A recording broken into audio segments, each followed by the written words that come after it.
Most High is my rock. In the name of Messiah, the Most High is my rock.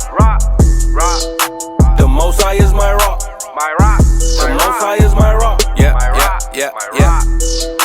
The Most High is my rock. I keep my Bible on top. The Most High is my rock. No time for cupcake and the cutling. Hit the streets and start cutting. The Israelites are bubbling. The Israelites are coming. I don't celebrate Thanksgiving. You can keep the stuffing. It's pagan, disdain, it's vain, it's nothing. The European Union about to hit the button.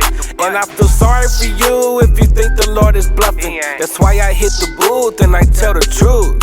Are you fishing with the truth? Homie, where's your fruit? If the Most High is your rock, don't treat him like a side piece. Come in this truth plan and treat you like a side piece.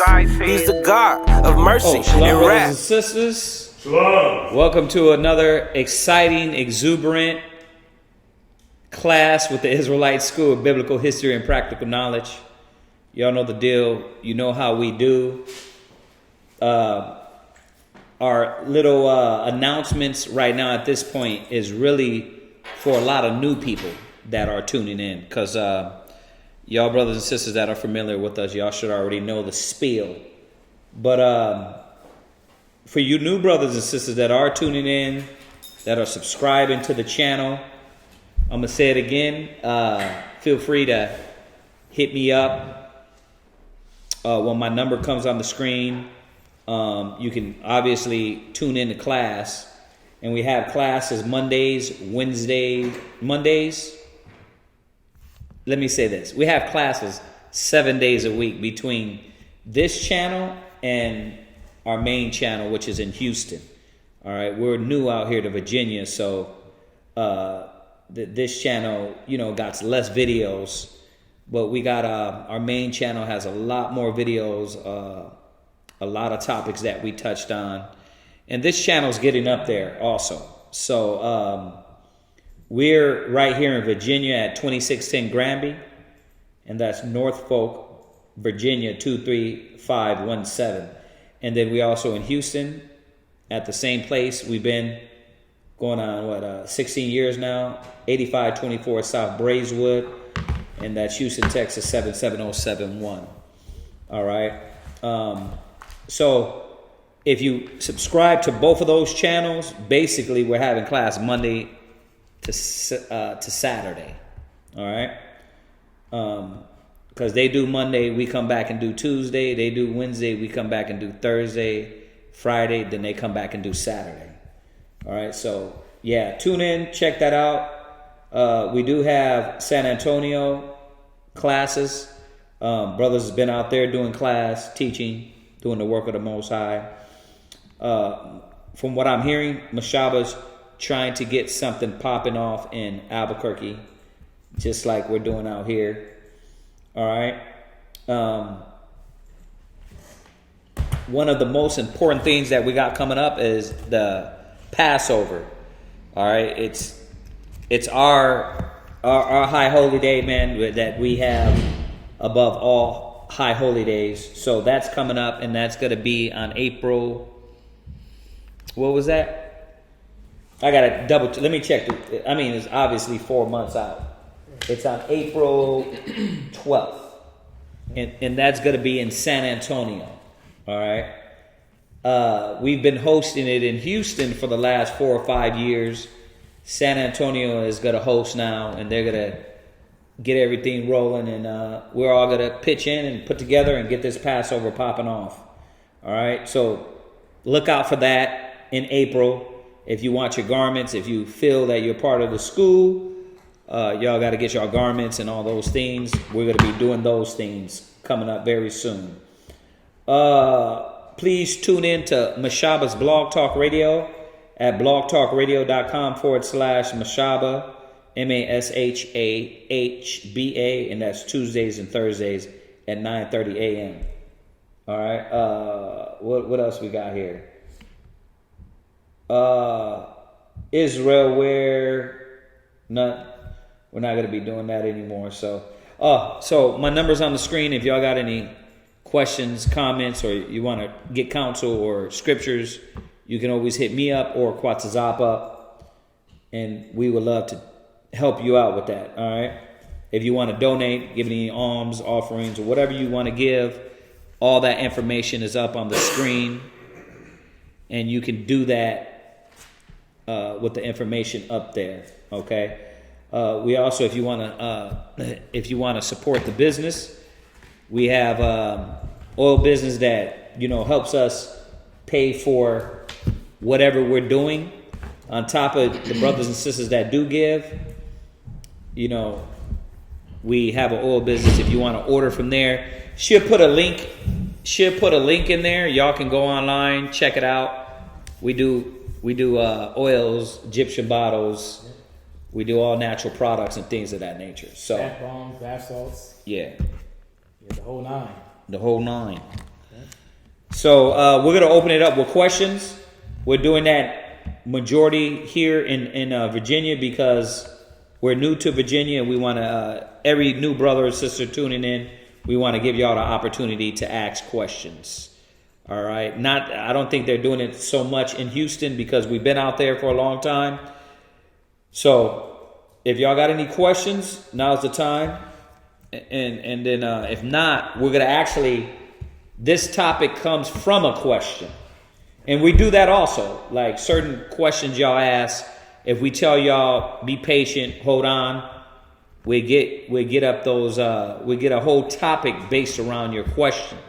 So that's what we did with tonight's question. All right, tonight's class, excuse me. All right, so get the links out. We are trying to reach 1,000 subscribers on this channel. Okay, so we can go ahead and use our phones and video out there to go live. YouTube doesn't let you go live anymore unless you got 1,000 subscribers from your YouTube with your phone. So we're doing that. We need that. We need almost 300. I think it's 300 more subscribers. So help us out. Like, share, subscribe, comment. Y'all get in there, share the videos, do all that good stuff. All right. Does anybody got any questions? Brother Dawayat asked, when is the feast in March? March. Oh, talking about Pure Rim, right? That's got to be. Let me get the calendar on that. Let me check that out so I won't misspeak on that date. The water for reminding. We'll get right back to you on that. All right. Any other questions? Not yet. All right. We'll give y'all a few seconds. If y'all don't have anything, what happened? No, just a few seconds. Gotta get it in quick. Yeah. We don't need dead space here. Y'all get the questions in. And then Dawayad had a real good question, and we took his question and just made a whole topic on it. Really good question, and some edification that's going to come out of this. So let's see if anybody has anything. I'll say it again while we're procrastinating with this time. We're new out here, so we're trying to get everything done. We're trying to get which brothers and sisters been helping. We've gotten all this help with brothers and sisters to be able to paint and do everything we're doing. But we need cameras. We need better cameras like they got out there in Houston. So we're trying to get some of those up. So if anybody got access, listen, let us know. Some of y'all might not want to send money. Get us the camera. I mean, if you can, get us the camera. We're trying to get those things. So we're asking brothers and sisters to donate, alms, offering, things of that nature. And let me say this, brothers and sisters have been, nobody ain't losing their livelihood, but at the same time, we appreciate y'all. Y'all really been helping. So we couldn't do this without y'all. All right, is that it? Nothing? All right, let's go into this topic then. Yeah, so the brother, one of the brothers online had a good question, and it's regarding 1 Kings chapter 3 and verse 1. And, the question, it's right on point because, we see nowadays with diplomacy and certain actions of government and why they make certain moves. And this question was a good question because now we're looking more into the depths of Solomon and how he dealt with other nations regarding Israel. Not only Solomon, David. Oh yeah. Wise men that were set up to function and run a kingdom. So that's what some of the questions are based off of. So what was his first question? The first question was off of 1 Kings chapter 3 and verse 1. And the question was why did Solomon go down to Egypt? Let me get the specific. Why did Solomon go down to Egypt to make an affinity with Pharaoh? Right. So that's what we're going to touch on. So if you can pull 1 Kings chapter 3 and verse 1. 1 Kings chapter 3 and verse 1. Mm-hmm. And Solomon made an affinity with Pharaoh, king of Egypt. So let's look at this word affinity. The word affinity, it means the relation contracted by marriage. All right. So it goes into a contract, right? So Solomon was given Pharaoh's daughter. Well, let's see exactly why this affinity was made. Let's see exactly what was going on during this process. Read again. And Solomon made an affinity with Pharaoh, king of Egypt, and took Pharaoh's daughter and brought her into the city of David. Yeah, and took Pharaoh's daughter. So that was the contract, man. The contract was Pharaoh giving King Solomon his daughter for a specific reason. But we're going to see exactly why. Go to 1 Kings chapter 4 and verse 21. Because the nations knew who was in rulership. The nation knew who had complete power, and that was Solomon. So this was almost like a sign of respect, a sign of, listen, we understand that you rule, and this agreement between you marrying my daughter is going to give us a relationship. This was Solomon going down to Egypt and making a relationship with the Egyptians. Right, and part of his question, well, why didn't the Most High check this? And you'll be able to see that with all the scriptures, the Most High didn't check it because this is what's going to happen when the nations fall in line. When they fall in order, everything that the nations have is going to be ours. Oh, yeah. Read 1 Kings chapter 4 and verse 21. 1 Kings chapter 4 and verse 21. And Solomon reigned over all kingdoms. See, and the Egyptians knew that. How you going to come up against King Solomon in Israel?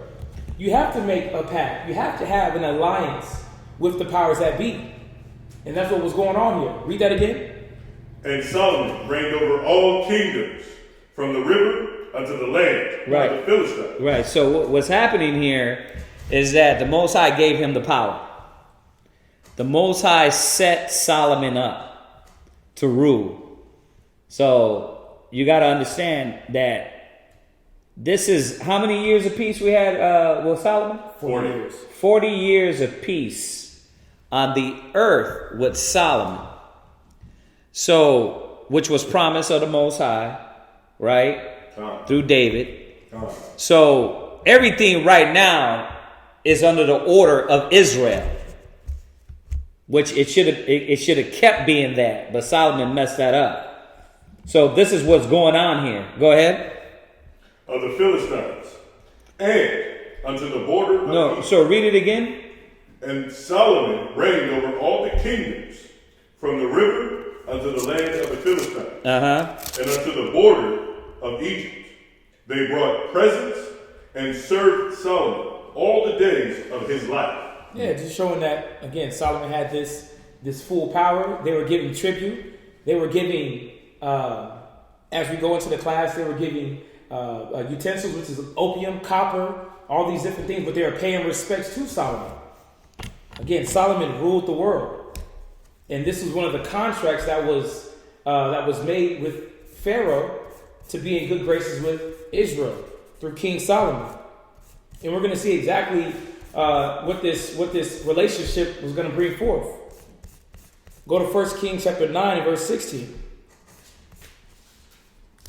1 Kings chapter 9 and verse 16 to get a better view and understanding at exactly how Solomon was doing business, man. How Solomon kept his peace. How Solomon had the respect of all the nations in dealing uprightly. Because a lot of Israelites think you got to be this brute beast. You got to demand and you know, you have to show some force.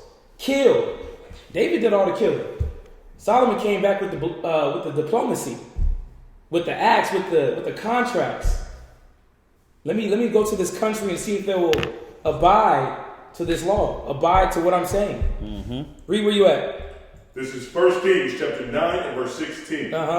For Pharaoh, king of Egypt, had gone up and taken Gezer and burnt it with fire. Right. And slain the Canaanites that dwelt in the city. Yeah, so think about that. We already know that the Canaanites was an enemy of us, was an enemy of Israel. Okay. But Pharaoh has went down and killed the Canaanites. They've made this move. Read. And given it for a present unto his daughter. Right. Solomon's wife. Yeah, so now the Egyptians are doing bidding for Solomon. They're doing the dirty work. They're going out there and taking the land that was needed. And if you do a little research, when you do with Gezer, Gezer was an important pathway for trade to happen. For Solomon's trade to deal, because it's right next, it's a coastal city. If you could pick up a picture, the picture of Gezer, it's a coastal city next to Jerusalem. But it was important because that was the Mediterranean Sea. And Solomon had a lot of his Phoenician trade line going there, going all the way from North Africa. When you deal with that, going all the way from Cyrus, you had a lot of different trades that were going on that was needed for that. And Pharaoh went ahead and took care of the Philistines, an area that David didn't completely wipe out. But now we see that through this alliance, through the Egyptian alliance with Israel, with Solomon, that he was able to overtake that and continue his business.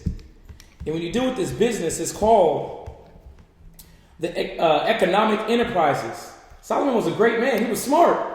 He wasn't a dummy. He knew exactly what he was doing. And let me give you just a little bit more detail of Gezer, this area that Pharaoh took. And if you can read verse 16 again. Verse 16. For Pharaoh, king of Egypt, had gone up and taken Gezer and burnt it with fire. Right. And slain the Canaanites that dwelt in the city. And given it for a present unto his daughter. Right. Given it to a present unto his daughter. And when you do with Gezer, it says it was a strategic position. It held at the crossroads of the ancient coastal trade route linking Egypt and Syria. It says Anatolia and Mesopotamia, and the road to Jerusalem and Jericho, both important trade routes. So this was something that was highly important that the Egyptians took care of. But again, this was just an alliance, an ally that Solomon brought on for this peace, for this continual trade to happen. And that's why a lot of the nations respected Solomon, man. He was a just man. He wasn't moving in roughness. He had wisdom. He had the wisdom of the Most High to deal. And that's why whenever you deal, this is going a little bit more, when you look at these trade routes that Solomon had to go on to some of the specific things that he needed to go back and forth, because remember, he's building a temple. So he needs this. So some of the economic things that was coming was out of Spain. You had silver and tin, copper and iron that came out of Spain. Northern Africa, you had gold. But all these goods were tributes to Solomon. The whole world was bowing down to this man. They were giving him everything that they had in their land. When you deal with Sardinia, they had lead that was coming forth. And Sardinia is more of, that is dealing right under, it's actually east of Spain, right under Gomar. You deal with Cyprus, which is opium and copper. All these things was needed. You had even utensils coming from Egypt. You had the war chariots.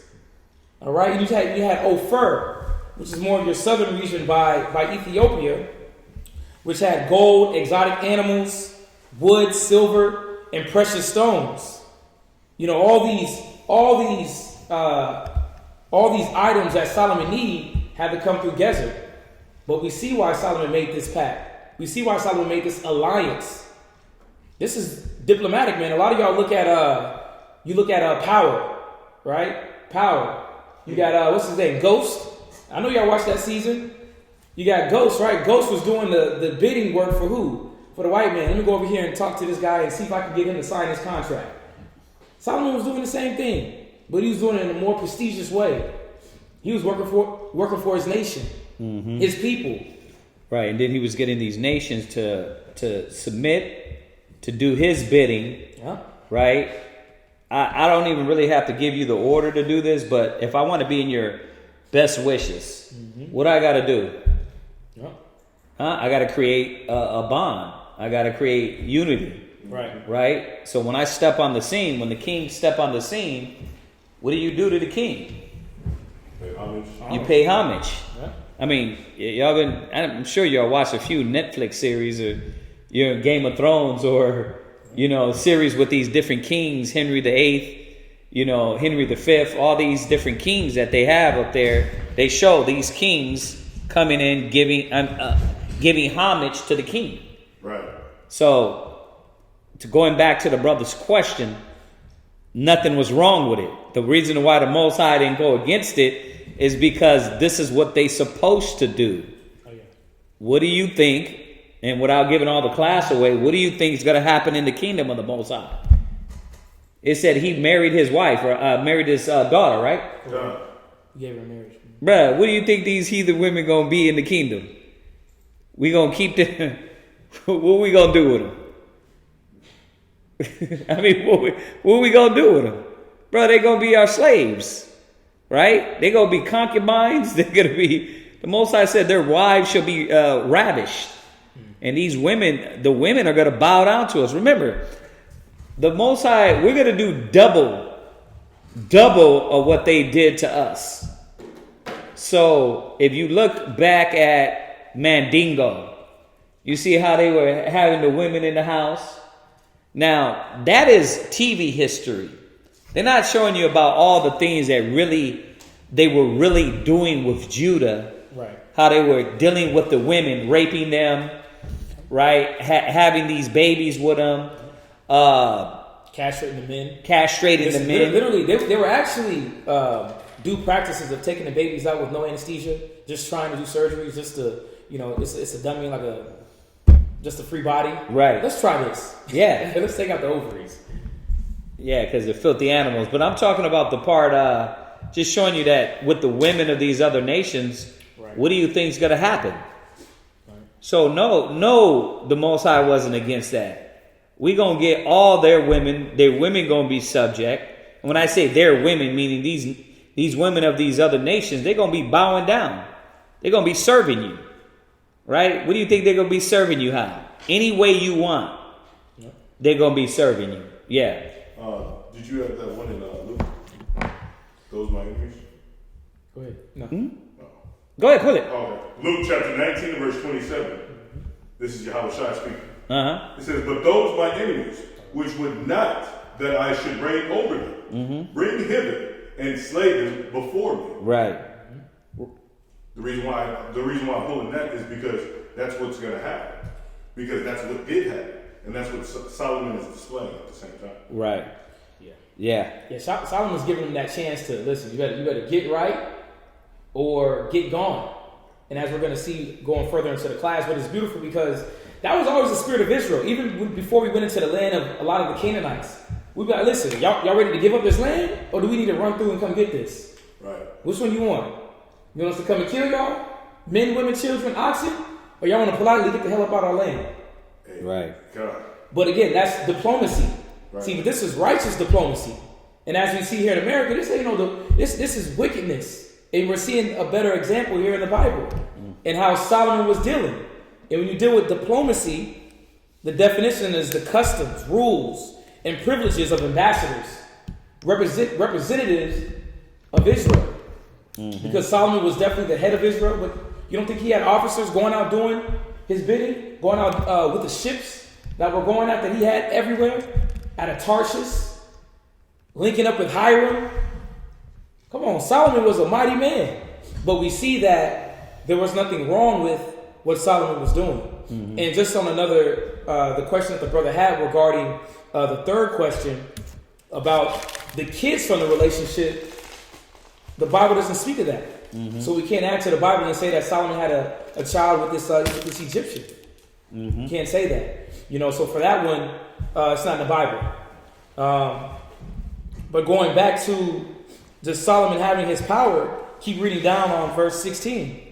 God, last precept. Solomon's wife, verse 17. And Solomon built Gezer and Beth-horon, right? The Debir, and Bethalah, and Baalah, and Tadmor, right? In the wilderness, in the land. Read. And all the cities of store that Solomon had, right? And the cities for his chariots. Yeah, so listen, Solomon had a lot of different things that he had to store up. Chariots, food, gold, copper, tin. He needed that area. It needed to be cleared out. And it was done by our underlings. It was done by the heathens. Come on, man. Right. This ain't nothing strange.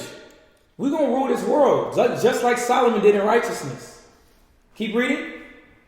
And cities for his horsemen. Right. And that which Solomon desired to build in Jerusalem and in Lebanon and in all the land of his dominion. Right, whatever Solomon desired, because he had dominion. Solomon had dominion over the whole world through the wisdom of the Most High. And that's what we're seeing. But how did he know how to have this dominion? What was the spirit? Where did Solomon learn this from? How did Solomon get all this knowledge? Go back to 1 Kings 3:3. And this is showing you as well that Solomon was in the right spirit. Whenever he was moving, going down into Egypt. Whenever he was moving and talking to Hiram. Whenever he was doing these, building the temple. Having all this wood and cedar of firs coming through. Solomon was in the spirit. Read where you at. 1 Kings chapter 3 verse 3. Come on. And Solomon loved the Lord. He did what? Loved the Lord. That's how we know that Solomon was doing the right thing. Why the Most High didn't check him. Solomon loved the Lord. Read. Walking in the statutes of David, right? His father. Walking in the statutes of David, his father, because he learned that from David. Because David, and we're going to go into that, how David dealt with the nations, with the heathens, and how they looked at him. Read. Only he sacrificed and burnt incense in high places. Yeah, just showing that Solomon was just following the footsteps of his father, David. And we're going to go into David and see how David was dealing with the nations. How David was dealing in righteousness and in that humble spirit. Because think about it. A lot of times when David had to get a little rough, get a little dirty, what did he do? Lord, should I pursue them? He asked. It wasn't like he was blood driven. Listen, if the scripture, go to Romans 12 and 18. Romans chapter 12 and verse 18. God. Romans chapter 12 and verse 18. Right. If it be possible. If it be what? Possible. Read. As much as lieth in you. Come on. Live peaceably with all men. Think about it. Solomon had peace for 40 years. He had peace for 40 years. And whenever our kingdom comes back, it's definitely going to be in peace. Just showing that, listen, this war-driven, this mentality of we just got to take everything, that wasn't intended all the time. Right. So now we understand that, remember, the scriptures say we're going to do unto them double. But what happens after a certain amount of time they're in captivity and slavery? Right? 1,000 years of slavery. The nation's going to live where they live. They're going to be where they at. But they're going to still be our servants. They're going to still be in servitude to the Israelites under Yahweh Shah. So I don't think brothers and sisters really understand what that means. Look at it now. You see America, right? How they're ruling, how their government is set up. We know they're wicked. They don't follow the laws.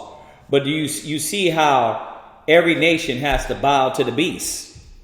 Well, turning everything back over to the children of God, they're going to bow to the sons of God. and they're going to be giving everything to us. So you gotta put things in perspective and understand what's going to happen and what happened during this time. Go ahead. Go to 2 Samuel chapter 8 and verse 13. 2 Samuel chapter 8 and verse 13, to see that David had the same respect, man. He gained it through war, but they still loved the spirit that was on him. All right. How David was dealing. This is where Solomon got it from.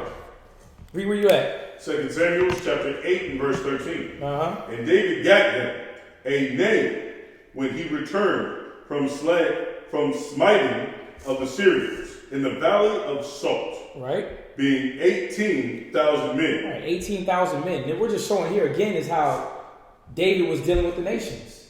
You know, we had relations, we had diplomacy, the diplomatic relations with the nations. Read. Verse 14. And he put garrisons in Edom. Right. Throughout all Edom put he garrisons, and all they of Edom became David's servants. Read that again. And all they of Edom became David's servants. So you're seeing that David already, a lot of these things what Solomon was dealing with was David already had set up. He already had alliances. He already had kingdoms that were supposed to be in line. When Solomon comes in, if they step out of line, then Solomon had to put them in check. But David already set up all these things. There was a lot of bloodshed shed with David. That way Solomon, his hand wouldn't be filled with so much blood building the temple of the Most High. So that's what you're seeing here. You go through all these chapters of with David setting things up. How many kingdoms that respected him, honored him, gave tribute to him, right? As soon as Solomon came in, all he had to do was sit back and enjoy peace.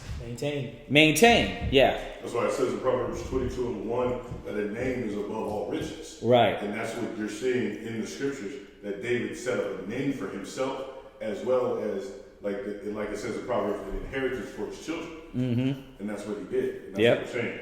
Yep, good point. Mm-hmm. Keep reading. And the Lord preserved David whithersoever he went. Right. And David reigned over all Israel.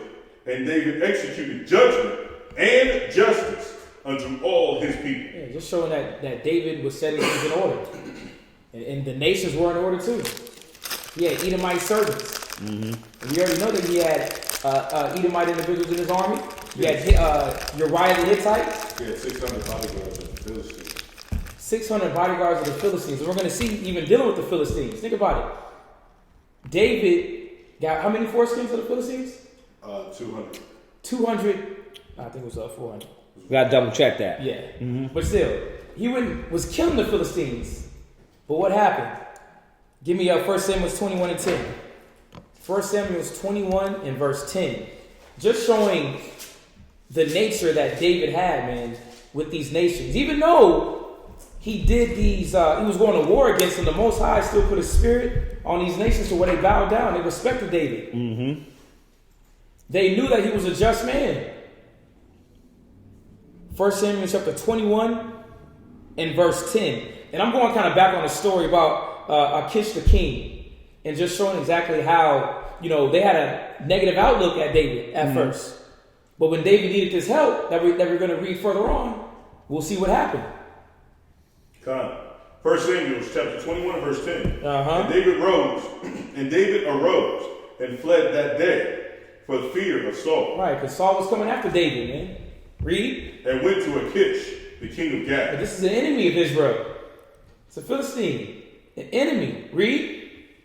Verse 11. And the servant of Achish said unto him, Is not this David, the king of the land? Y'all like, hold on, man. Y'all don't know who this dude is? Y'all don't see this guy? This the man that killed our brothers, our sisters, everything. Y'all don't recognize this guy? Read.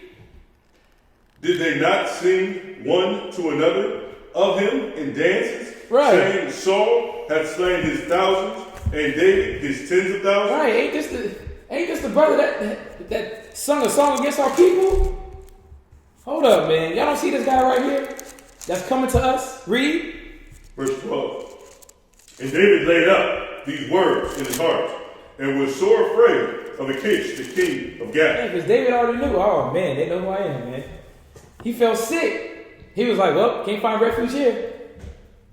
They knew his character. They knew his name. They knew his history. Yep. They knew how he rode. You know, even though David's using wisdom here, they still were able to know, okay, this is the type of cat you got to watch. Right. At any minute, he can spaz, Turn up. right, and take over and kill 1,000 men himself. Keep reading. Time. Verse 13. Uh-huh. And he changed his behavior before them, and feigned himself mad in their hands, Right. and scribbled on the doors of the gates. Yeah, because he already knew that they knew his MO. Oh, they know I'm David. So now I gotta act smart. Now I gotta portray that I'm this wild individual. I gotta get out this situation. Mentally just challenged. Right. But I'm bringing this out just showing you that, you know, even though David had to pull this appearance here, that the Most High was with him on his second part coming into going back to Gath, trying to find refuge. There's 200 foreskins. 200 foreskins. Okay. Read. And let his spittle fall down upon his beard. Uh-huh. Verse 14. Then said Achish unto his servants, Lo, ye see the man is mad. Wherefore then have ye brought him to me? You done brought this man, this ain't nobody. This dude is crazy and deranged, man. Read. Have I need of mad men? And ye have brought this fellow and play the madman in my presence? Right. Shall this fellow come in to my house? Listen, he didn't recognize David, man. This fellow. This crazy individual. Jump to chapter 27 and verse 2. Chapter 27 and verse 2, because we're on a story about David running from Saul. Right. And the reason why he's going here is just to show y'all that all these things that David already had done were to make a path for Solomon. So going to your question, the Most High already set all this up. You know, that's what a lot of Christians get wrong, man. They make comments about patriots and men of the scriptures, and you know, and I'm not saying that the brother made this comment. I'm just saying that that's where a lot of Christians get it wrong. Well, the scriptures tell you where David was off at. The scriptures tell you where Solomon was off at. It tells you when they did something wrong, when they were out of the spirit, the Most High moved on them. Same thing with Saul. So to say, you know, because he had this affinity that he was off, the scriptures ain't saying that. The scriptures is showing us that no, everything that David set up and did was for Solomon. And you're going to be able to see so this is why he's going through David, to show you, look, his father already set these things up, and he already had to shed the blood. He already had to establish the rule over Esau and the other nations. Go ahead. Where you at? 1 Samuel chapter 27 and verse 2. Read. And David arose, and he passed over with 600 men that were with him unto Achish. Yeah, so David had about 600 men, not including, remember, their families, their properties. They may have some camels. He was coming in heavy. Read. The son of Maoch, king of Gath. Yeah, but he's going to see Achish. Read. Come. And David dwelt with Achish. He did what? Dwelt with Achish. Oh man, this is one of David's enemies. Dwelt with Achish. Come on, but he was dwelling with this man. Think about it. What kind of spirit did Achish have to have on him to allow the man that killed his men to dwell with him? Read. At Gath, he and his men, every man with his household. Every man what? With his household. He let everybody come in. Right. So now you're seeing that how we dealt with the nations, right? When the nations get in order, Akim, they're going to be in order. We ain't going to have nothing to worry about. We ain't going to have especially in the kingdom, we're not going to have to worry about a Solomon situation where we bow to their gods, because there ain't going to be none of that. They're going to be in order. They're going to submit. They're going to follow the laws. Yeah, we know they're not going to be on our level. The nations are going to be on the outskirts of the Holy Land, but we're still going to be dealing with them. We're going to be having them do things for us. And I'm talking about from transitioning from the iron reign of punishment on them all the way through.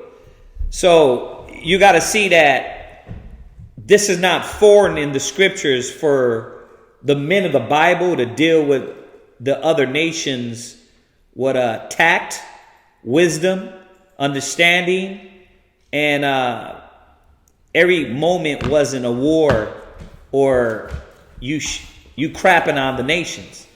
I mean, let's go back to Moses. How did he deal with them? Let's go back to Abraham. How did he deal with them? He was cordial, diplomatic. Right? God. Now, we always go through Abraham taught the Egyptians mathematics. God. How did that happen? Did he have to have a cordial talk? Did he have to have a conversation of wisdom and understanding to sit down with them? Or was he, did he go around them and yell out, "You stinky Africans"? So, we got to kind of remind brothers of that, because for some reason, and I'm not saying the brother that asked this question is on that mode. I'm just saying that for some reason, a lot of people think that when we get in the kingdom or when we get around the Gentiles, we supposed to basically wash ourselves, when you're in the vicinity of them. Right. We know they off. It's because the Most High didn't give them the spirit of the Most High. He didn't put the righteous spirit in them. But at the same time, they're going to be bowing, doing our building. And the scriptures nowadays say what? Make ye friends of the mammon. So you got to put the Bible together. Not just one aspect, not just one part. Because if you pick and choose what you want to look at, then it's without understanding. We dealt just like the men of the Bible we're going to deal in the future.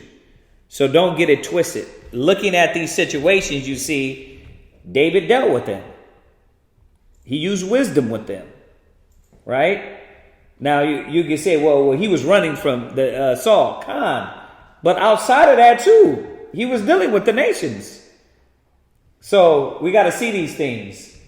It wasn't, he didn't go bowing down to them and bowing to their gods and defiling himself.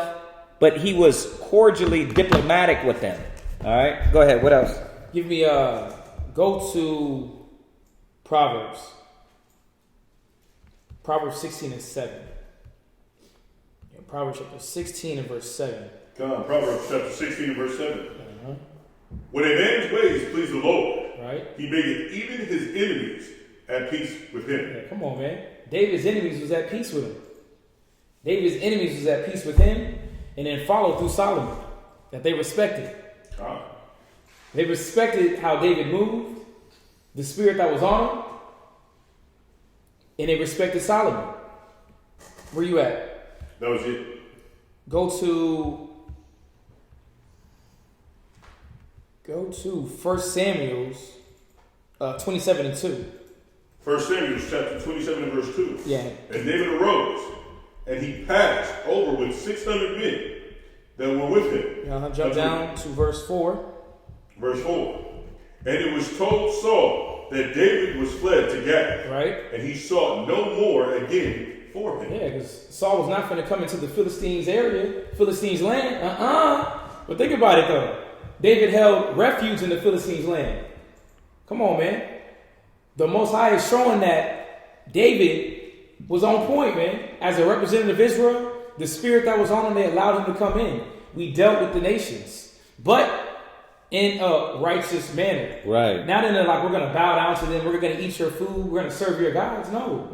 David still held the statutes of the Most High, but the nations respected that. And it's funny because a lot of the nations respected us whenever we held our commandments and statutes. Mm-hmm. How much more now amongst the nations, man?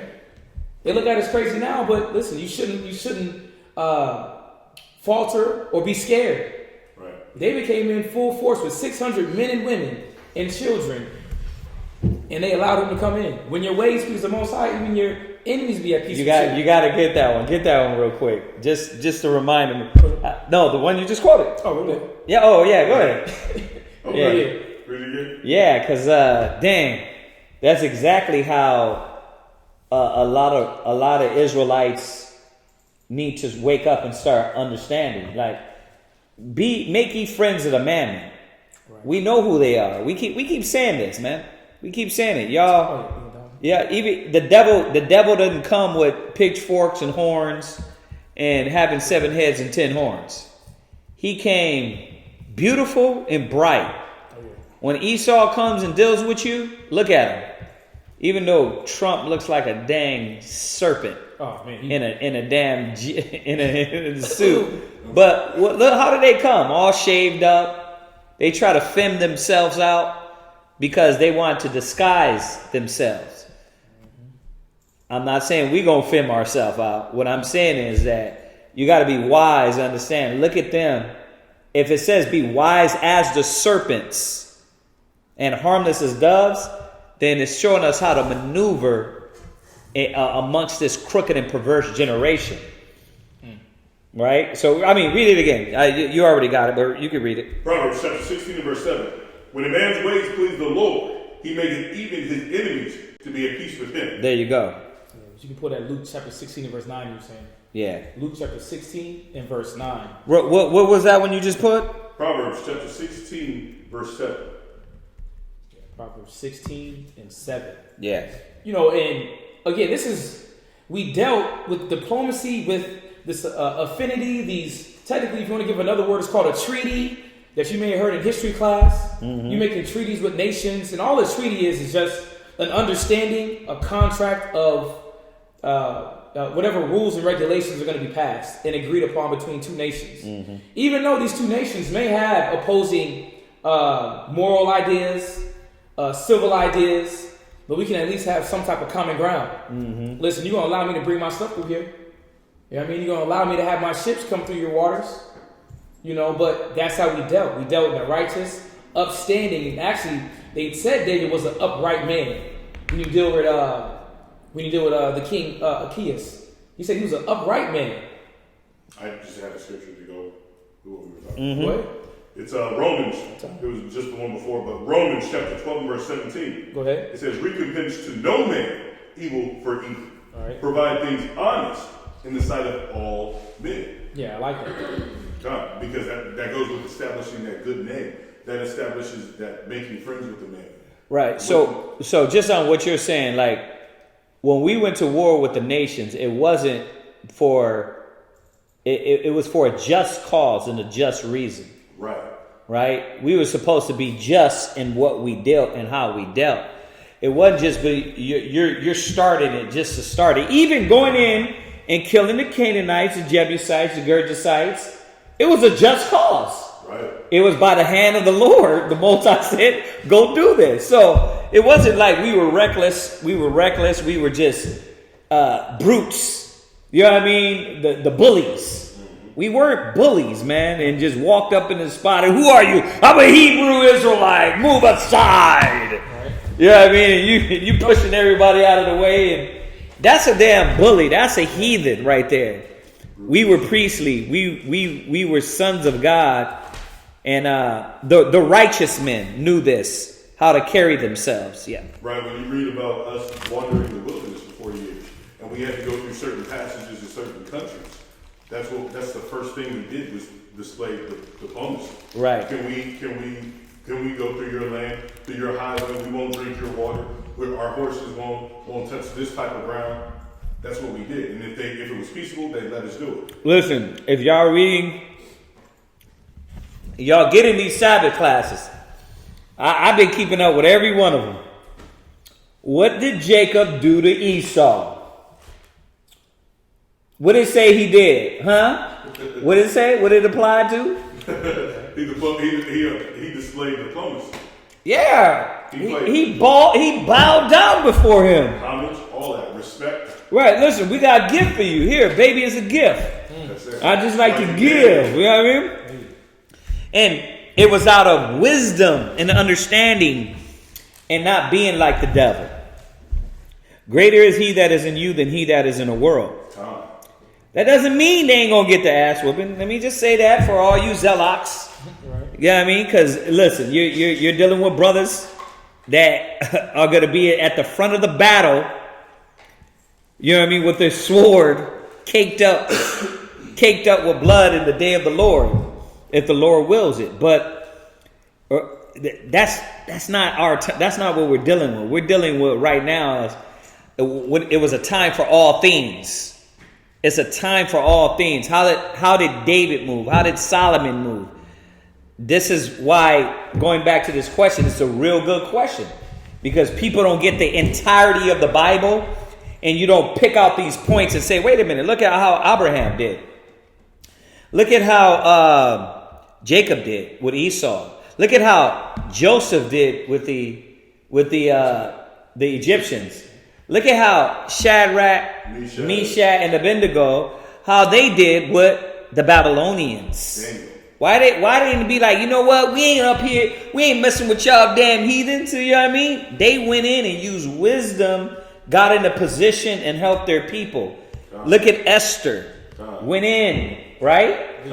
So look at Judith. Went in. All the way in. Right? So you look at all these things and you start saying, wait a minute, man, we use wisdom. We weren't these brutes. That's what we need brothers and sisters doing now for the truth. Going in the corporate system and learning about their loans and their systems and their economy and how they get all this money and do something. You know what I mean? You know, get up in there, man. Make ye friends of the mammon and learn these situations and using it to the truth's benefit. Oh, yeah. Benefiting the word, the knowledge. So, once again, the title of the class, which is diplomacy. Right. Yeah. And you know, the scripture, go to Wisdom of Solomon if you can. Wisdom of Solomon 8 and verse 17 is because as we see, even what's going on now in America, the diplomacy, how they're moving, is obviously they ain't wisdom. They're retarded. Very slow, very animalistic, very beastly, as you see. Like the first, what did President Trump say? As long as I'm in office, Iran will not have nuclear power. No, please. Why are you breathing so heavy? Why are you breathing so heavy? You breathing heavy on that mic. You scared of something? Huh? You scared? He ain't using wisdom, man. You messed up. He knew he messed up. I love it, though. Y'all should have seen him. Breathing heavy. I don't know if y'all heard him on the microphone. He was breathing heavy. He can't compose his lying. He cannot compose his lying. Right. He's like, he's a bad orator, man. Oh, he's horrible. He's worse than Bush. Yeah. Bush he's bad. You know, Bush. Yeah, I like him though, because he reminds me of a New York thug. You know what I mean? You know what I mean? Get down and lay down. But he's easy to read. Everybody sees it. Like, right. This guy's a liar. Oh yeah. Stiff. Except all these damn Hicks. All these Hicks like it, huh? They like it too. They eat it up. Yeah, good. And they're not even looking into him. They just see his skin color. They down with it. Yeah, it's like. That tell you, man, the nations, man. Come on. Oh, it's white. It must be. But I'm gonna show you how with Israel, with the kings of Israel, with Solomon, with David, these men that we're talking about, what they were aligned with, what they were allied with. Read where you at. This is Wisdom of Solomon, chapter 8 and verse 13. No, 8 and read verse 17. Verse 17. Now, when I consider these things in myself and pondered them in my heart, how that to be aligned unto wisdom is immortality. Yeah, to be aligned with wisdom is immortality. And that's what it's showing. These men, Solomon, David, they dealt with wisdom. They weren't just going off of their emotions. They were able to sit back, look, understand, have counsel, make wise counsel before war, and go forth. But it said it brought forth immortality. Read. And great pleasure it is to have her friendship. Yeah, think about it. Think about a lot of your family members, man. When you look at them and you see how they move around and the choices that they make, you be like, bro, that was the wrong move. Mm-hmm. You should have did this. You would have came out on the right side. The scriptures is showing us and saying that it is a great pleasure to have her as a friendship because why? You're walking with the wisdom and you're getting what you want. You're getting the things that you need taken care of. Read. And in the works of her hands are infinite riches. Come on. Wisdom. Being aligned with wisdom has infinite riches. Same thing Solomon had. Solomon had them bringing copper, tin, opium. Think about it. Bow down. And he didn't have to fight nothing. He was chilling. Like we were talking about earlier. He was studying ants. Yeah. Could I get one on that? Go to Ecclesiasticus 10. Mm-hmm. You had that one? I don't think so. Okay, Ecclesiasticus 10 verse 1. Ecclesiastes chapter 10 verse 1. Uh-huh. A wise judge will instruct his people. Go ahead. And the government of a prudent man is well ordered. Is well ordered. So I'm gonna relay it back to the question. Was Solomon out of order? Hell no, he wasn't out of order. You know what I mean? He didn't go out of order till later on. He started getting older, and then he started getting all these young tenderonis. delusional. He started getting all these young little Asians from the other nations, and they start just doing all kind of defiled things and calling him Lord all the time, and he probably lost it. You know, but I don't see why. But no, Solomon had the wisdom. He knew how to instruct his people. He learned that from his father. Go ahead. Verse 2. Mm-hmm. As the judge of the people is himself, so are his officers. Go ahead. And what manner of man the ruler of the city is, such are all they that dwell therein. Right, so you see the majesty and the glory of Solomon and how he built his kingdom. Oh, yeah. Right, and you hear about it all the time, the gold dust in the hair and the beard, and them walking to see the doormen and thinking it's Solomon. Oh yeah. Solomon was great. He didn't get that by banging on every nation. Nope. He didn't do that. Go ahead.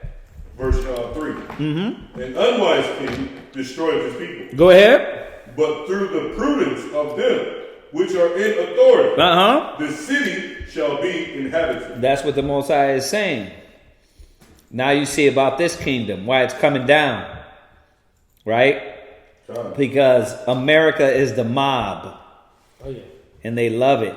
They love the theatrics. Oh yeah, they're all actors. Yeah, they love the theatrics, man. They love the bloodshed. They love the lies. Yeah. Just click on a CNN or Fox and you see everybody, like you said, actors. They're all in a show. It's all a game. The funny thing is when you know the knowledge and the truth, you can see right through everything. Oh yeah. You're like, all these people are garbage. I can truly see how the scripture says they devise mischief on their bed. Yeah. They wake up ready to kill, destroy, and just put out some propaganda, some malicious articles. They're vampires, man. Yeah, I like it now because they're imploding from the inside. The Democrats, the Republicans, they can't trust the king. The king is off. He's dumb as hell. They're trying to boot him out. Yeah, they're trying to get him out of power, and they don't know what the hell to do with themselves. But what we're seeing is a wicked kingdom falling. That's all you're seeing. Go ahead. Verse 4. The power of the earth is in the hand of the Lord, and in due time he will set over it one that is profitable. And that's where I wanted to get to. The Most High set over it Solomon. He was profitable. So you're running and ruling the earth at this time. So this is what Solomon was doing. All right, go ahead, jump back. We're going to jump back to David, but give me that Luke chapter 16 and verse 9. Come. And just showing you what the wisdom got David. And I say unto you, make to yourselves friends of the mammon. Yeah, make friends of these unrighteous mammon. These individuals that are off. Even though they off, that don't mean you got to be off. You can still deal cordially. You can use their resources. Take their resources. You don't know what to do with them anyway. Let me get some of those resources. Oh, yeah. That's what the white man in America, the Chinese man, the African man does to you. Ooh. Right? He go cut off the Indian woman hair and come sell it to you in the hood, the Chinese and the African man. Yeah. Right? So-called white man, he's above all that, and he's the one. He's probably the one over there shipping the hair out. He's the big boss. Yeah, he's a distributor. Yeah, the distributor. You know what I mean? So you got to see that all nations are using wisdom beside us. And when you look at Solomon making the moves like he did, you're like, whoa, dang, was that right? Hell yeah, it was right. Right. Yeah. That's wisdom, wise. He's getting what he wants. Right. He's using the tools that the Most High is giving him to obtain. Finish that off. And I say unto you, make to yourselves friends of the men of unrighteousness. Right. That when you fall. When you what? When you fail. Yeah, what happened to David? Listen, David was running, tripping up. He was on the run. Read. They may receive you into everlasting habitation. Come on, man. This Hamite king brought 600 families in. He had 600 men, but they had their families with them as well. So just think about how that had to look, man. Right. So you got to see what he's doing here. We're jumping back from David to Solomon to show you that the question is about Solomon. But if you read this, you would already see Solomon learned how to deal with the diplomacy through his father, and how to get these nations in line through his father, and how to make them be obeisant to him through his father. So the Most High didn't come and say, David, why are you over there trying to hide out? I could have hid you out. No, the Most High is rolling with David through wisdom and how he's using these nations. This is how it's supposed to be, man. Oh yeah, and I like it because we see a lot of other nations deal like that. When you deal with like the Arabs, yeah, they got the family in orders, they got the businesses together. Yeah, they got listen. If you go into whatever city that you're in, there's probably a Jewish, Jewish Khazarian little area of neighborhoods where they got the schools, the restaurants, the gas stations. They probably have their neighborhoods gated off. Come on, man, these people working together, making moves to make money over here. Yeah, Diamond District. Mm-hmm. Where do you think they got that from? They got those skills, those attributes from us, man. Yeah, that's how we dealt. Go to 1 Samuel 27. Give me verse 6. Come, verse 6. Then Achish gave him Ziklag that day. Wherefore Ziklag pertained unto the king of Judah. And this is an area, so we gave him a landmass. Ziglag. Read. Unto this day. Read. And the time of David dwelt in the country of the Philistines was a full year and 4 months. Hey, think about that. That wasn't just a little weekend expedition. It wasn't a little month hideaway. He let him stay there for a year to get right. For whatever plane he had to go, he probably would have let him just stay there, because he gave him that area. Go to 1 Kings chapter 5 and verse 1 to jump back to Solomon. And see how he used those attributes that his father had to subdue and to have complete power over these nations. Mm-hmm. And how to deal in the respect that he received just from his father. How much more David getting the respect from the Philistines, but now his son is getting respect from his works, from his actions. Mm. Read where you at. 1 Kings chapter 5 and verse 1. Right. And Hiram, king of the Tyre, sent his servants unto Solomon. Right. For he had heard that they had anointed him king in the room of his father. Yeah, so Solomon was newly crowned after his father's death. And now we got another heathenistic nation coming to pay his homage. He said he sent as soon as he heard. Read. For Hiram was ever a lover of David. He was what? Ever a lover of David. Come on, man. David had love out there with these nations. All the killing, all the slaying, they still loved him. You got to bow down to a righteous man. They knew who the powers that be. Yeah. The nation feared Israel. But how much more a righteous king? See, whenever you have these wicked rulers, people ain't down with that. But when you have a righteous individual doing things with wisdom, they know that he doesn't have any gall or any type of negative actions behind what he's doing. They respect him. He said he was a lover of David. Read. Verse 2. Uh-huh. And Solomon sent to Hiram, saying, Thou knowest how that David, my father, could not build an house. See, but you got to see this. But Hiram had some things that Solomon needed. Solomon hit him up. He was like, listen, you see how my father couldn't build the house, but listen, I know you got some things I need. Right. So Hiram was the king of Tyre. Yeah. Keep reading. Unto the name of the Lord his God. For the wars which were about him on every side, until the Lord put them under the sole of his feet. Read. Ooh. Oh yeah. But now the Lord my God hath given me rest on every side. Through what? Through his father. Through his father's diplomacy, which gave forth how now Solomon can rule a little more at ease. The same interaction with the nations. Yeah. The diplomatic relationships that he's building, which brings us back to that the Egyptian Pharaoh. He had a diplomatic relationship with this man, with that country, an alliance for the betterment of Israel in the world. Right. That's why they said the world will be at peace, man. When the righteous are in their stead, come on. That's why the world looks like the way it does now. Right. Out of course. That right on that point, Aish dropped that Proverbs 29:2, which is funny because right when I got the text, Right. Aish, for y'all that don't know, he's out there in Albuquerque. Y'all see him at the Passover, man. But it's right on point. Watch, read that Proverbs 29:2. When the righteous are in authority, the people rejoice. Right. But when the wicked beareth rule, the people mourn. Right, and that's what we're seeing. That you look at David, and yes, David had to kick some names and take some butt, but Right. kick some butt, take some names. But that's how he gained respect. Oh, yeah. And then Solomon came in.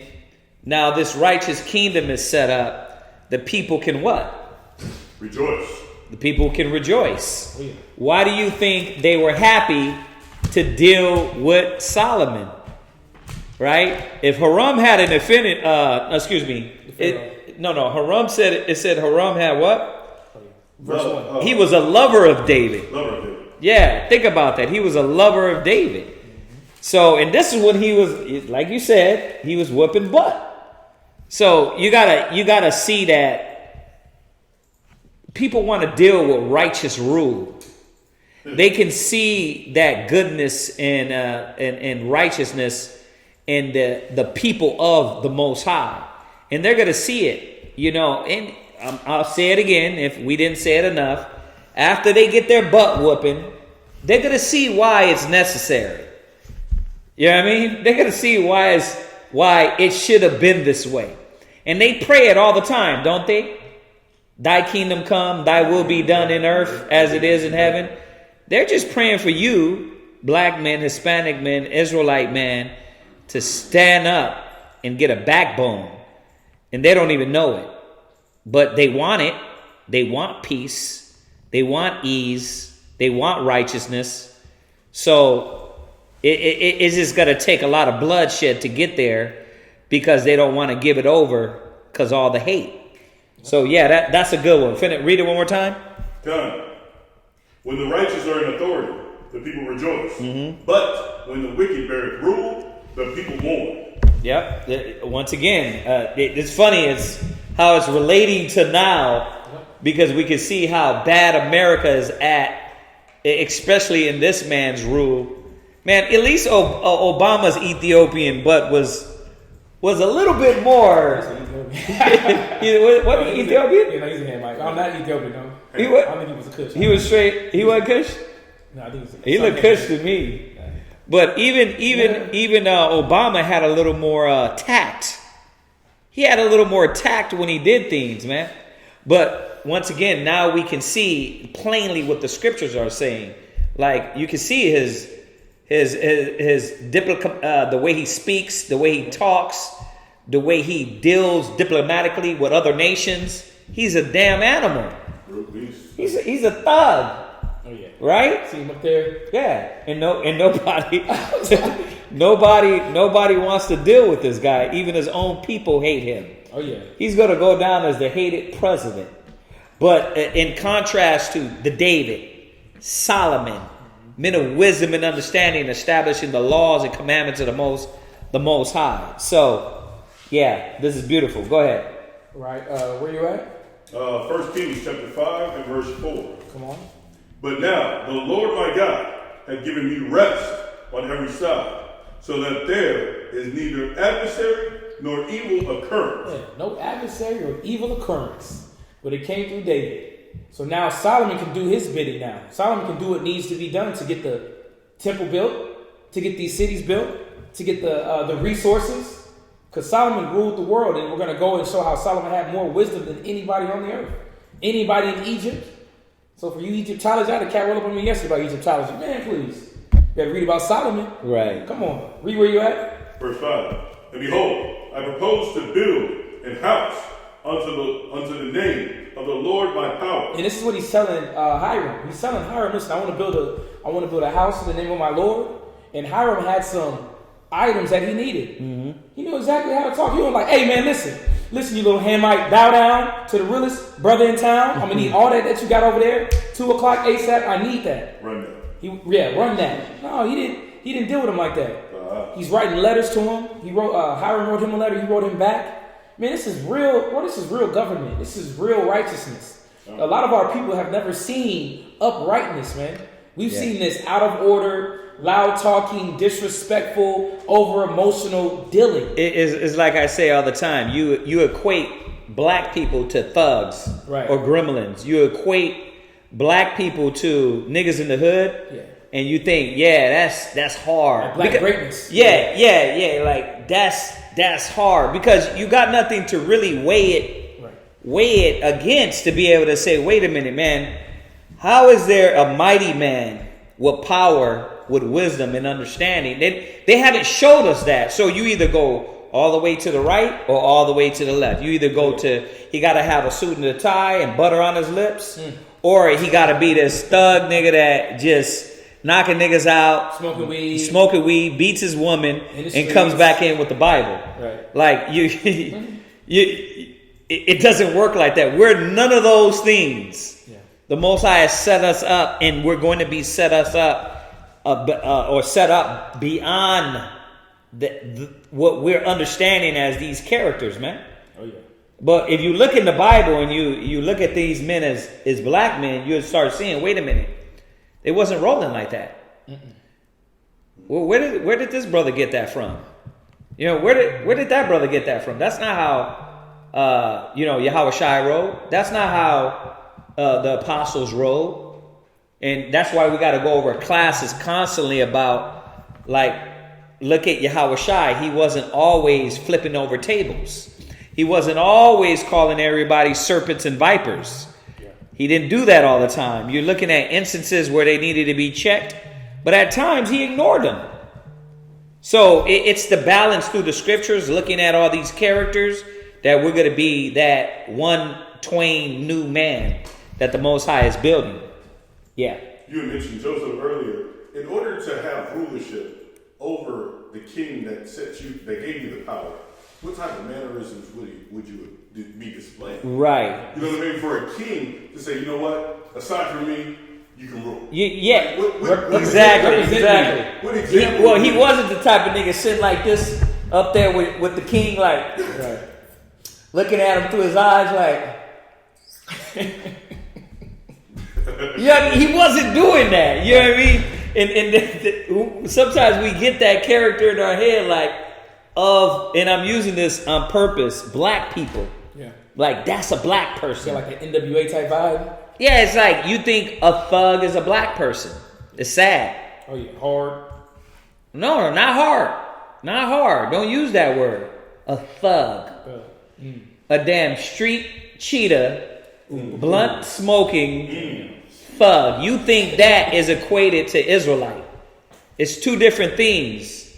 You know what I mean? Go ahead. Where you at? Verse 5. Street cheetah. Dang, that was good. What's it? Border bunnies? Border bunnies. Come on. And behold, I propose to build an house. He said, I what? Propose to build an house. Yeah, I propose to build a house. I want to do this. You know, he's coming at him gracefully. I want to do this, Hiram. Think about that. Hey, listen, Hiram, man. This is the most powerful man on the earth. You got people bowing down to him. But look at his language. I propose. Read. What else do you think they were going to do? So, you know, if y'all missed it, brothers and sisters tuning in, we're going off a brother's question that we made a class off of, which was a good question. You know, was it wrong for Solomon to go down to Egypt and make an affinity with the Pharaoh and him give her his daughter? No, it wasn't wrong. They were as we're reading, this was happening more than just one king in one time. It was happening with his father all the way through, and it came up, and all these people he built a relationship. They lock right into Solomon. So that's the point of the topic. Yeah. And like it's displaying right now. These are two kings talking. So these are two men in positions of high authority. Mm-hmm. And he's not going back and forth, bickering, acting, or sounding like a thug. He's coming to another king, another man of power and respect. Yeah, okay, I might have more power than you, but you know what? Respect. I have more power. I'm the chosen. Right. You know what I mean? I'm all that and then some. Right. Yeah. I'm that Chick-fil-A that you want on a Sunday. Right. But you know what? Need it. I'm coming to you like this. A lover of my father, respectfully, I propose to build this house for the Lord, and you got the tools that I need. Can you help me out? Mm-hmm. That's how he came. He was still humble at the same time. Right, yeah. He didn't come as a Nagar. Yep. And that's what we're going to get into. Keep reading. Come. I propose to build a house unto the name of the Lord, my power. As the Lord spake unto David, my father, saying, thy son, whom I will set upon thy throne in thy room, he shall build an house unto my name. Read. Now therefore, command thou that they hew me cedar trees out of Lebanon. See, now this is where Solomon's coming in with now getting a little bit more, you know, I'm over you. But I want you to command your people. But look how he's doing it. I want you to command your people to give me the trees, man. He didn't have to come off like that or speak like that. He spoke in a more pleasing or more understanding, pleasant way. Read that verse again, verse 6. Now therefore, command thou that they hew me cedar trees out of Lebanon. And again, there's nothing new. We were doing it in David's time, Solomon's time, and the kingdom to come. These nations are going to be in order, and they're going to do it exactly as we say. Read that again. Now therefore, command thou that they hew me cedar trees out of Lebanon. Read. And my servants shall be with thy servants. Yeah, my servants is going to be with yours, so I'm not just going to let you do it. We're going to meet halfway. I'm going to send servants. I got plenty of men. You're going to have your servants, because if you go in a little more depth about Hiram, he was actually a craftsman. The Phoenicians were fantastic at craftsmanship with the wood. So he was hiring the best. He wasn't going down to the little to the homeless spot to get a random cat to come and do some work for him in his house. No, he went to the expert. Mm-hmm. You know how they do it in Texas? You got Home Depot. You know, pick you up somebody. He wasn't going to Facebook Marketplace. Nah, he was going to the top notch. He was going to Hiram, the man that is known, and his people were known to have high quality craftsmanship when it came to wood, because he was building the house for the Most High. Read. And then if you look at it on the smart side, on the wisdom side, you're going to send your people to learn from the people that are masters at that craft, right. So you can teach your people that same craft. Right. So it'd be in house. Oh, come on! That's probably one of another tact or a wanting of what Solomon wanted for his people to gain. Right, because I don't want you to just build it for me. I want my people to learn how to what you're doing, so we can do it all the time. Oh yeah, that's gonna be another class. How they actually built the temple, which is beautiful. When you start going through the understanding of what it looked like, read. Come, and unto thee will I give hire for my servants, according to all that thou shalt appoint. And I like that right there because the wicked don't hire nothing. The wicked say they hire you and don't pay. Mm-hmm. But Solomon is saying here is like, listen, I'm going to pay your people for this. I'm going to give you hire. Read. For thou knowest that there is not among us any that can skill to hew timber, like unto the Sidonians. Yeah, just showing that, listen, my people don't know how to do this as skillful as yours. We need that. We need this art. Yeah, that is crazy, man, because he could have just made them do it. Oh, yeah. He could have just whooped them in shape, conquered them, or put his foot down. He already had conquered them. He could have put his foot on their neck and had them do it. Right. Go ahead. Verse 7. Read. And it came to pass, when Hiram heard the words of Solomon. He said he did what? Heard the words of Solomon. Read. He rejoiced. He did what? Rejoiced. Yeah, he wasn't all butthurt and dang, that's how you talk to me? God dang, all right, King, golly. No, he said he rejoiced because he felt exuberated. He was energized and rejoiced knowing that Solomon chose him to build the Most High's temple. He was happy for that. For this king of understanding, of wisdom, that everybody loved, that everybody wanted around. The address here is 2610 Granby. Right? Correct. 2016 Granby, yeah. Granby. Yes, sir. What's the zip? 23517. Yes, sir. 23517. But just showing that King Hiram was excited about being chose to make this move for Solomon. So I hope Dawiyah can see right now that you're seeing the comparison of all these moments, that it wasn't just one king, and Solomon wasn't doing anything wicked. That's why the Most High didn't need to check him. This is what men of wisdom is going to do. This is what we're going to do in the future. Oh yeah, and it's good to have these verses come out, these chapters come out to get more understanding of how we dealt, because a lot of times we just kind of we don't hit the Kings or the Chronicles and to see the interaction that our patriarchs were involved with, how they dealt and how they handled themselves. Continue to read where you at. He rejoiced greatly and said, Blessed be the Lord this day. Blessed be who? The Lord this day. Come on, man. Hiram was praising Yahweh. He said, Blessed be the Lord. Read. Which hath given unto David wise son over this great people. Yeah, he was paying homage to David through Solomon. Read. Verse 8. And Hiram sent to Solomon, saying, I have considered the things which thou sentest to me. He said, I have what? Consider the things which thou sentest to me. Just right on the point that you were saying, Kazaki was at. He could have just been like, listen, you doing this, man. I need this ASAP by tomorrow. But he said, I consider what you said. I hear it. Read. And I will do all thy desire. He will do what? All thy desire. Come on, man. There's a way. There's a tactful way. It says, what's that scripture? About, not sweet words. Sweet words multiply friends? Yeah, give me that one. Yeah. Give me that one. Yeah. Go to, you can go to Proverbs 16:24.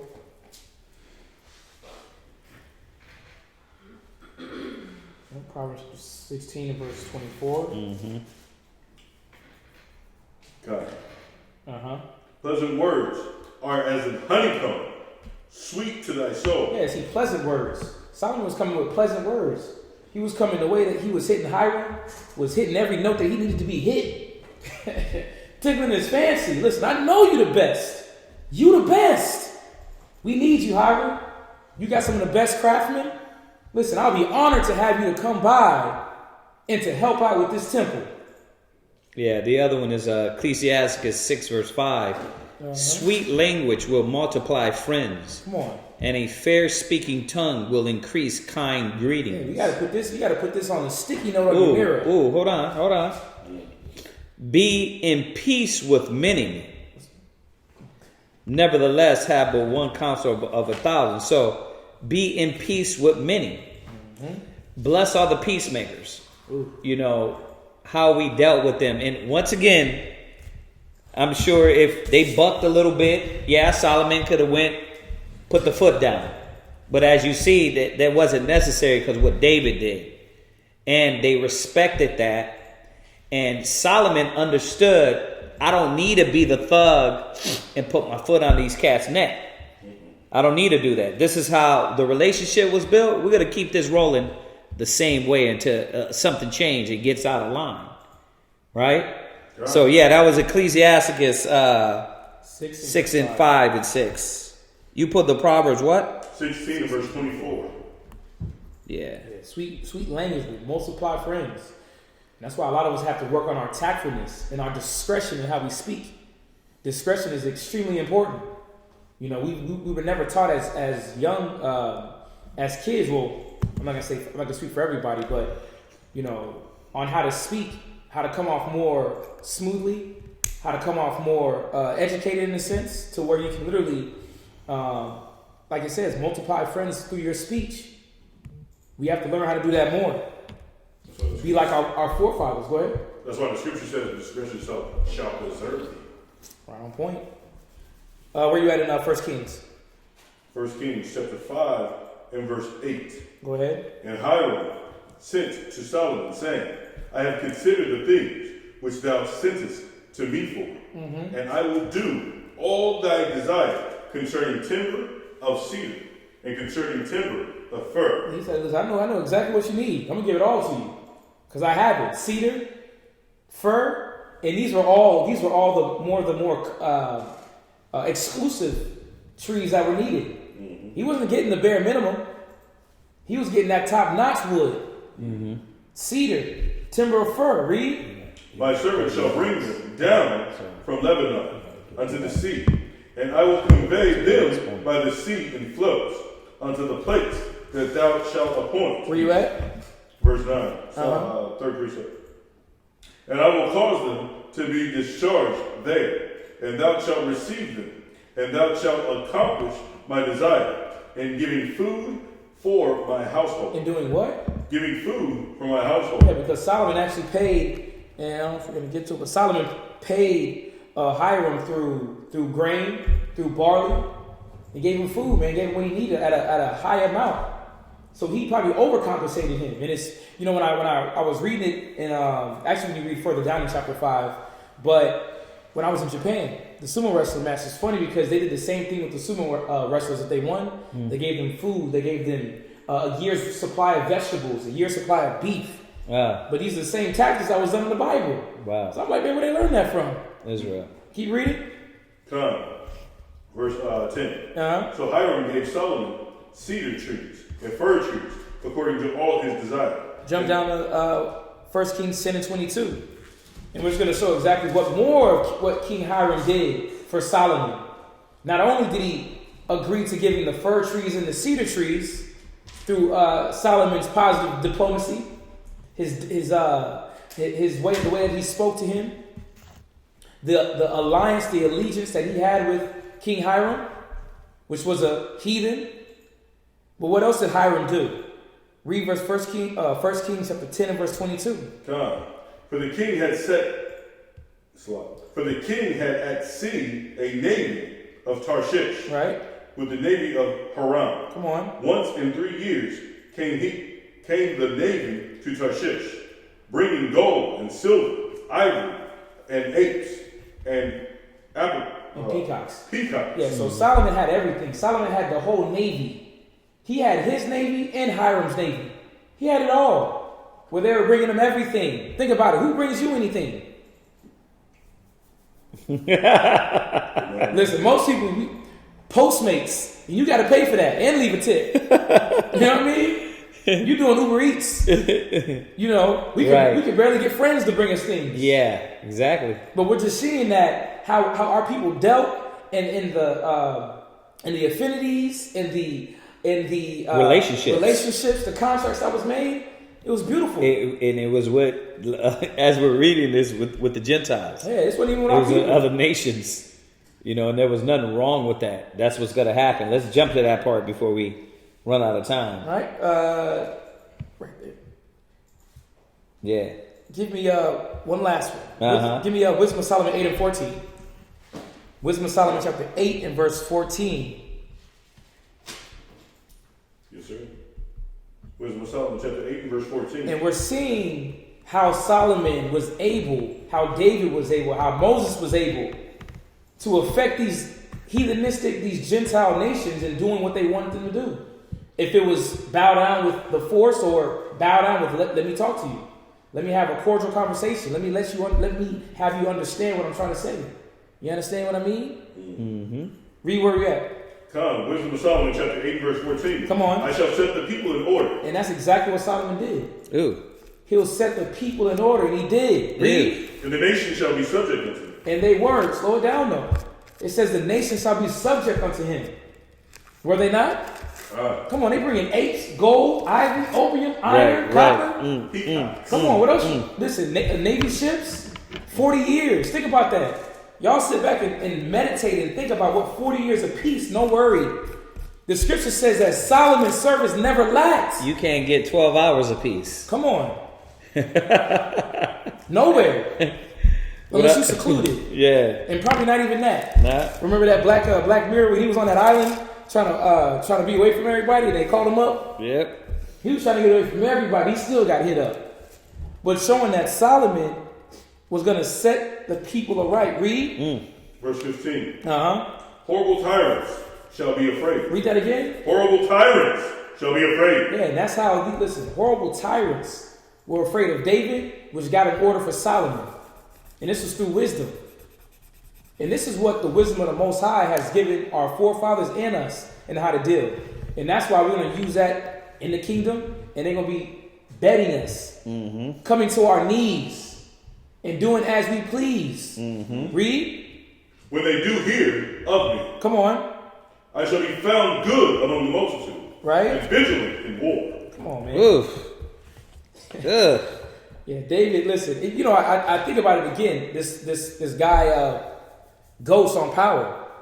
He was a killer, but then he'll come with the suit and be the congressman, be the spokesman. But that was the balance. You know, minus all the drugs that he was doing, but as the way that he was speaking and winning people over, they loved it.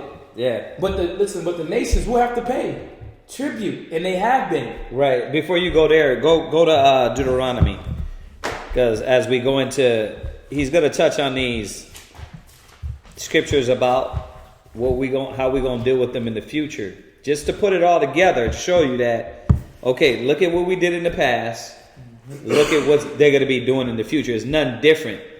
So it wasn't wrong for him to get the Pharaoh's daughter, and for her to be his woman, his slave, whatever he was going to do with her. What do you want to do? But go to Deuteronomy 15:16 real quick. Come. Go ahead. Deuteronomy chapter 15 verse 16. Uh-huh. And it shall be, if he said unto thee. Right. So this is in the law. This is in the law when you deal with servitude. Go ahead. I will not go away from you. Uh-huh. Because he loveth thee. Right. That servant loves you.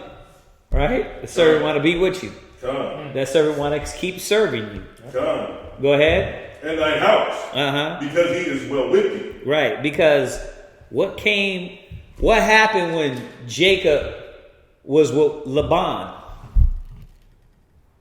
Didn't want to leave. He didn't want to Laban, right? Yes. Laban, right? Okay. I was like almost, yeah. Laban What happened? Laban didn't want Jacob to leave. Why? Oh, yeah. Because he seen the prosperity of it. There you go. He was getting the blessings. increase. He was getting the blessing. So it was kind of reversed. Laban was like, bruh, try to keep him around. Hold up, do this one. Oh, okay, wait, no, you gotta take this one. Right. Yeah. Yeah. I'm gonna give you Rachel while you work another 7 years. Right. Then we don't want to stick the animals in there. How about we do another deal, brother? Come on. But what he's saying is the blessings coming. And that's, you have this instance in the law where it would be with servants. Go ahead. Verse 17. Then shalt thou take an awl and thrust it through his ear to the door. And he shall be thy servant forever. And also unto thy maidservant thou shalt do likewise. Yeah. So now I want to be around this individual forever, because I know, listen, everything's working right. Why leave a good situation? It's working out. Now, on the point, kind of off the point, but why you think a lot of these, our brothers and sisters come from Guatemala and they work in a mansion and they don't give a damn? They ain't worried about getting deported. Nope. You know, they're the butlers and the maids. Hard, man. But they're like, I'm cool with this. You know what that remind me of? You know that one Issacharite dude that be on the talk show with Jay Leno? not Jay Leno. Forgot his name, man. Dark-haired host. He got the talk show, but he got the little Issacharite over there. Right. Hold it down. Yeah, and that's like The older man. yeah. First of all, really, Issachar was your he was your guy you was gonna bounce joke off. No, it didn't start out like that. It just happened to be I'm gonna take the joke and make it a long-term joke, and it's like okay, now we're working together good. Why break that up? Why destroy that? And that's how it is, man, in a lot of these situations. What is Yeah. His name's Guillermo Rodriguez. Yeah, it's like That's Jimmy Kimmel. Jimmy Kimmel, exactly. Like a lot of these good situations, why destroy them? Yeah. It makes me think because I was just watching recently with my red, the Count of Monte Cristo, Right. that servant that he got into a knife fight with, and he spared his life. He was like, you know what? I'm yours for life. Right. I'm your So, guy. Yeah, he was like. Same thing in the law. That was a good one to throw in there. All right, let's go into this real quick because we only got a few more minutes. Come on, where you at? You can go to, give me first off, give me Isaiah 60. Isaiah chapter 60, you can start at verse. And once again, Dawiyat, I know you know this scripture, but and I'm speaking to Dawiyat because he had asked the question, but at the same time, it's kind of to remind you that okay, you gotta look at this in the entirety of what's going on here. Why the Most High was with Solomon, and why when you're in the kingdom, the Most High is going to be with you. Whether it's Egypt, Ethiopia, Assyria, Libya, whatever nation comes and says, brother, take my daughter, because they want her to be part of your household. Now, you could say, yeah, bring her here. Maybe I'll have her shining shoes. Mm-hmm. You know what I mean? Maybe I have her doing this or that. But you might deal with the admiration and take it, you might say, you know what, yeah. You know what, I'm gonna put her out at back, man. She's gonna be cleaning something, taking care of the damn pigs or whatever. Right? This is what's going to happen. So just a reminder. Go ahead. You start at verse 3. Isaiah chapter 60 and verse 3. Uh-huh. And the Gentiles shall come to thy light, and kings to thy brightness of thy rising. Yeah, just like they did to Solomon, they're going to come the same thing to us in the kingdom. Right. Just like they did to David, they're going to come like that into the kingdom. Come to the light, which is the wisdom. They're going to come to the true understanding of how to be people. You know what? The one God, the power of Abraham, Isaac, and Jacob, yeah, that is a true God. Oh, yeah. That's who I'm with too. And they're already doing it now. Yep. We talk about this all the time. A lot of them are doing it to escape the ass whooping. We know that's not going to do it, but a lot of people are now grabbing the skirt of a Jew and saying, you know what? We'll bring our own bread, our own raiment, but let us be called by thy name. There you go. So the thing is that you gotta see that the Most High is already doing it. The Gentiles will come to the light. They gonna come to it. What are you saying, Mandalorian? Either hot or cold. Which one? How you want to go? Either hot or cold. They either gonna do it alive or dead. So go ahead. Come, verse 4. Lift up thine eyes round about, and see. All they gathered themselves together. They come to thee. Thy sons shall come from afar, and thy daughters shall be nursed at thy side.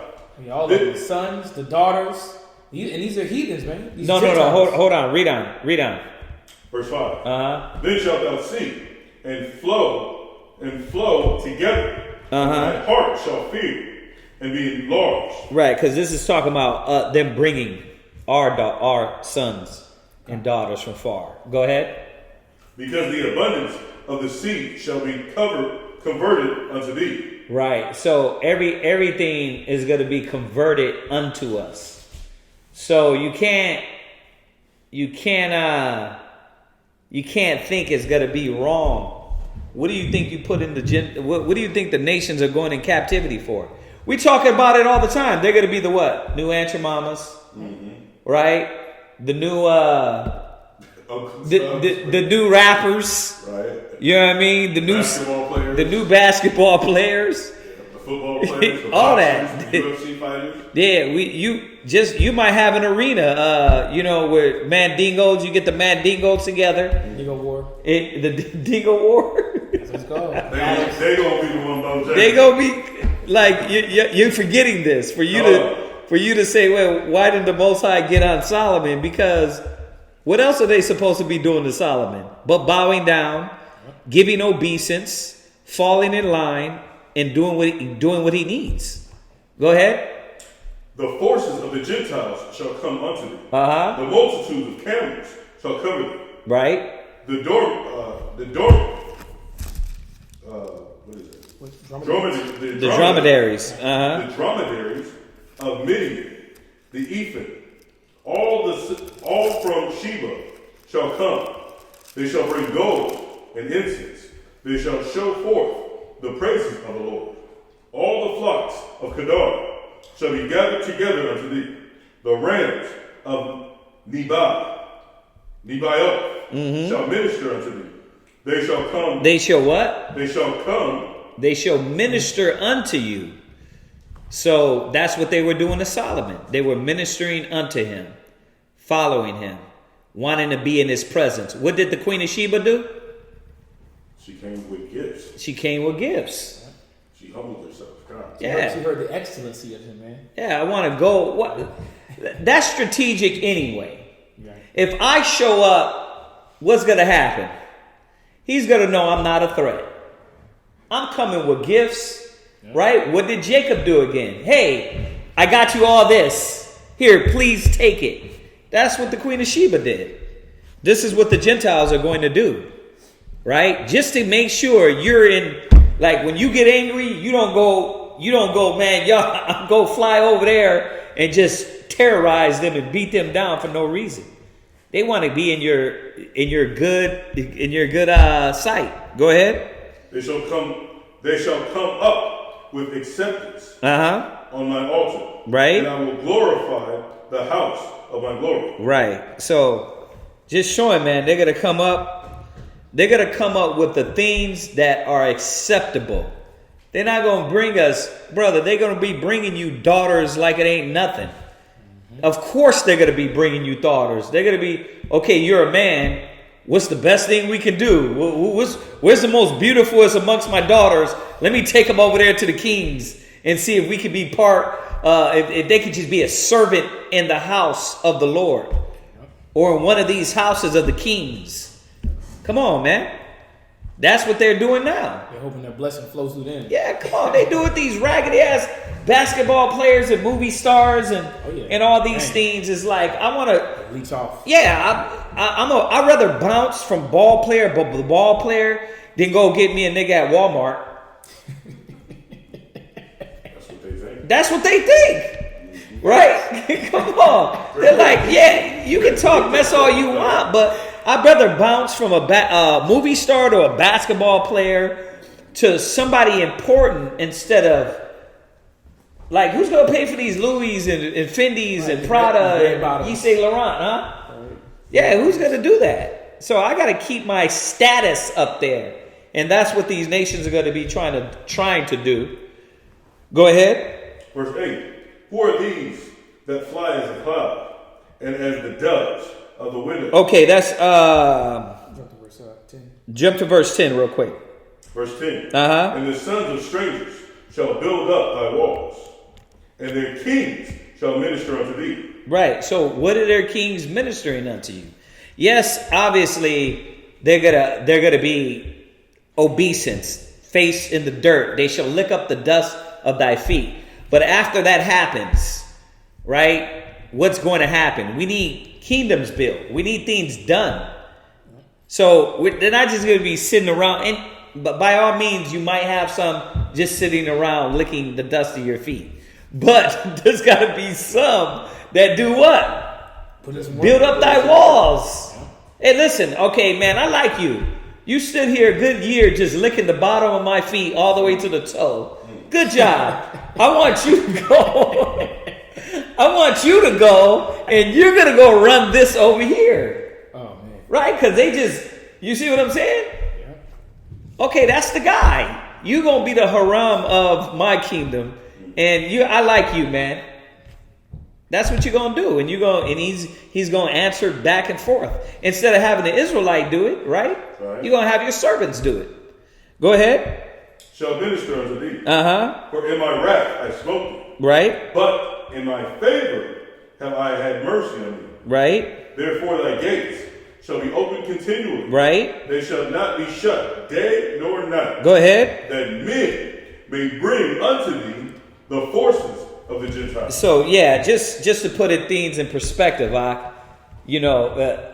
think maybe brothers had slipped for a second to think that what else was supposed to happen besides gifts, glory, honor, women, gold, Jews to be given to the kings of Israel. Is what's supposed to be done. All right. You got any more on that? Nah. Go ahead, read down. Verse 12. Uh-huh. For the nation and kingdom that will not serve thee shall perish. Mm-hmm. Yea, those nations shall be utterly wasted. Right. And this is what they were going to do, man.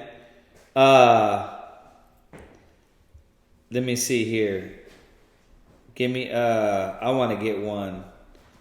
I quoted it earlier. It's one, every time Yeshaya, it says, it's in Zechariah or Zephaniah. It says if they don't go up. Hold on 1 second. Let me get this. Something we put before too. It says rain.